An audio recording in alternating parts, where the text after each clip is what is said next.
Yo, what is up, guys? Joker bringing you another video, this time for our day 1 recap for season 3 of Last Epoch Beneath Ancient Skies with our bleed Lich. So this has gone actually relatively well, I'd like to say. We really haven't struggled with anything. We aren't that far into monoliths, right? But we have cleared a couple. So super fun, super tanky. The damage could be better, but I'm assuming that's just going to be coming with better gear. I hope, at the very least. So let's go ahead and go over our skills, and then we'll show you the test dummy and how it works in like reality, right?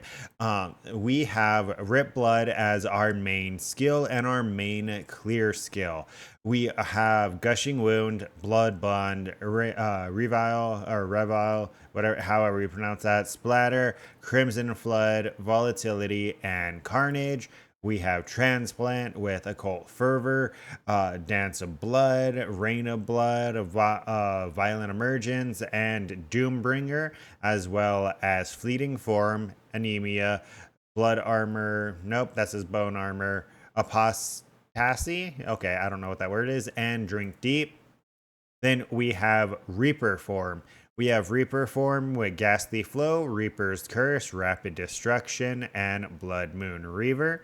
Then we have Death Touch Scythe, Haunting, Pestilence, Venomous Coating, and Herald of Rot. So how our Reaper form is working is essentially it's getting a bunch of poison buffs, and we're just turning them physical, right? So necrotic to physical, poison to bleed, physical penetration in form 10%.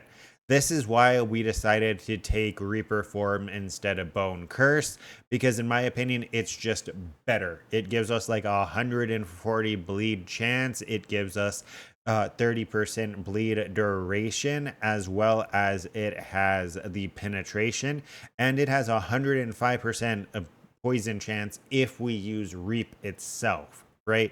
And then we get some flat physical damage here. So overall, it's just really good, right? It was too good not to take once we actually like looked at it.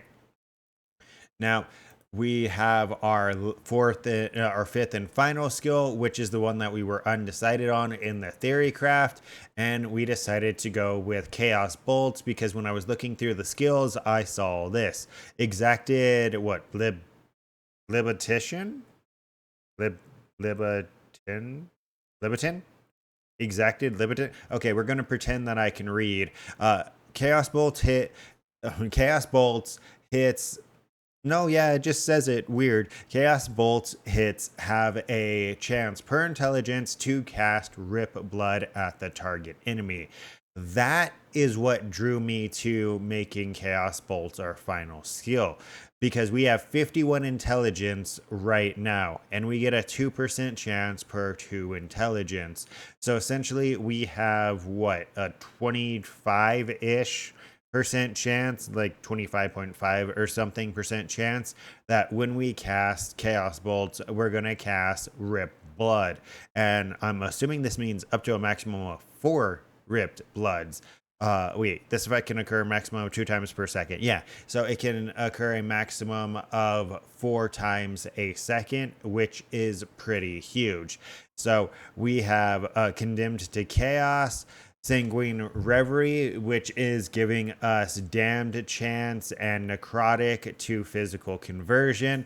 So we really need to put a bunch of points in this to get a bunch more bleed chance, right? Because we only have 20 out of the possible 100 we could get. But then we have Blood Tithe, we have Abrupt Chaos, Pandemonium, and then Chthonic Aurora, which, I mean, whoever comes up with these names, fucking A, dude. But yeah, let's go ahead and take a look how this works. So let's show the Let's show the clearing first, right? You're going to hop into a map, you're going to turn on your Aura of Decay, and you're going to turn on your Reaper form. Then you're going to be using Rip Blood, and as you can see, Blood Overlord's going to proc pretty much instantly. And this is essentially what our clear damage is looking like right now, right? It's not the best, it's also not terrible. Once we get to a boss or a tankier enemy, we'll go ahead and we'll cast Rip Blood a couple of times to make sure that we get our Blood Tithe on them. And then we go ahead and we start spamming the Chaos Bolts. Because as you can see, the amount of bleed stacks that you get on with Chaos Bolts is just way, way, way more than it is with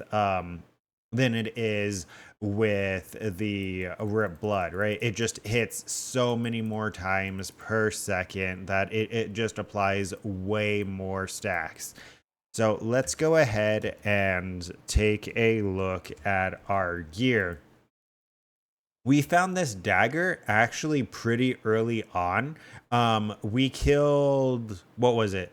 One of those dudes that you can like empower the items inside of him. I forgot what those are called. But Nemesis, are they Nemesises? He dropped this, I think, like when I was like level 12 or something, and it had the fractured, it's not called fractured, it had the sealed 159% increased damage over time. So this kind of carried me through the axe, right? We could make it a little bit better. Actually, I don't think we can. I think everything's maxed out right now. The only thing that we could try to change is this. We would want this to go to... Fuck, what would we want this to go to? Oh, well, let's just see. You know, that's not something we can. You know what? Sure, we'll take the shock. The shock does work, right? So that's our weapon. That's what we've been using. Our helmet, we've been slowly upgrading, just picking them up off the floor. But right now we have this that has intelligence, vitality, health, and void res. We have a chest plate that had exalted 40% res, and then we sealed 19% physical res and gave it ward per second and intelligence. Though Wandering Soul really doesn't do anything for us, but the increased spell damage kind of does, right? We also found these fonts of the erased while we were leveling. We put 2 on and they ended up like relatively decent, right? If you go ahead and you take a look, you can see that we hit necrotic damage, spell damage, life, necrotic res. It's okay, but not the greatest. But then we put on another one and we got cold res and freeze rate multiplier, 35% endurance, 60% increased critical strike avoidance, and the 9% increased health. We only need 40% more critical strike avoidance to be fully crit strike avoidance, so that's dope. I'm going to keep this ring on probably for a while.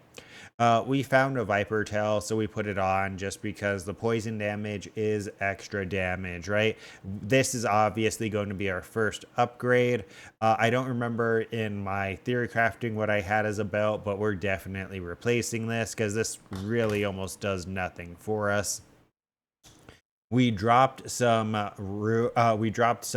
double exalted gloves that had 90% damage over time with res and ward on potion use.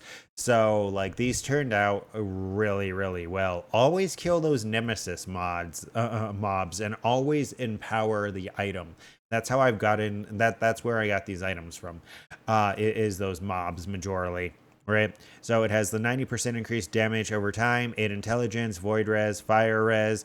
If anything, we could swap the fire res to something else, or at least try to, because we're way overcapped on res. Then we have our boots that have move speed, vitality, necrotic resistance, and elemental res. Our relic is just damage over time, aura of decay +1, lightning damage, and elemental damage. You can see these two. We have some dead mods on them, but you know what? Overall, it's fine. We went over the ring. Our catalyst is 31% damage over time, 17 Ellie res, 10 ward per second, and it has sealed minion health. Then we have an evolution's end because we've been killing every beast that we've come across because we are farming the items for the frog build. We want the T-Rex idol and we want the frog. No, we can't use both of those. Never mind. We're just going to get the frog. We might get the T-Rex for another build. Depends. I don't know. I want to try the frogs because the frogs actually do look cool as fuck and it looks fun. As especially with the like additional aggro that they added onto NPCs this league, onto minions. Minions are more aggro, so I feel like the frogs actually might be fairly decent. So that's our gear. For our idols, they're really not the greatest. It's essentially bleed chance, right? Bleed chance wherever we could get it. So bleed, and then we have bleed, bone armor, ward decay, damage over time, void res, healing effectiveness. Then we have bleed and ward, damage over time. I'm sorry, not damage over time. Yeah, damage over time and physical resistance.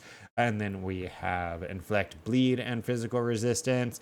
Poison on hit, but 17% physical damage.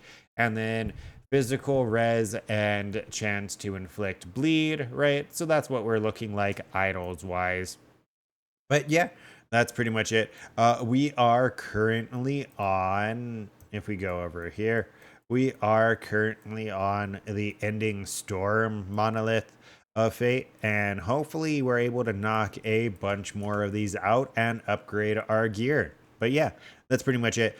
Don't forget to like, comment, and subscribe to stay up to date with this and future content. And until next time, take care.